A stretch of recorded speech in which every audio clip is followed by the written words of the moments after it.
আমি এখানে 4টে ডিমকে আগে থেকে সিদ্ধ করে নিয়েছি, নিয়ে আমি ছাড়িয়ে নিচ্ছি। ডিমগুলো ছাড়িয়ে আমি পিস পিস করে কেটে নেবো। ভালো করে ধুয়ে নিয়েছি, নিয়ে পিস পিস করে কেটে নিচ্ছি। ডিমের চপ তো আমরা অনেক রকমের বানাই, আলু সিদ্ধ করে ওর মধ্যে দিয়ে ব্যাটার বানিয়ে ছাড়ি। আজকে আমি নতুন ধরনের একটা ডিমের চপ বানিয়ে আপনাদেরকে দেখাবো। এখানে নিয়েছি নুন, লঙ্কা গুঁড়ো, হলদি গুঁড়ো, ধনে গুঁড়ো।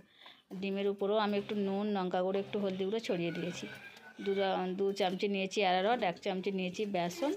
ওর মধ্যে সব মশলা তো দিয়েছি, দিয়ে তার মধ্যে একটা ঘন করে একটা ব্যাটার বানিয়েছি। বানিয়ে ওর মধ্যে দিয়ে আমি ডিমের চপগুলো তেলের মধ্যে, তেলটা গরম হয়ে গেছে, দিয়ে দিচ্ছি। দেখুন দেখতে কত সুন্দর লাগছে গোল গোল।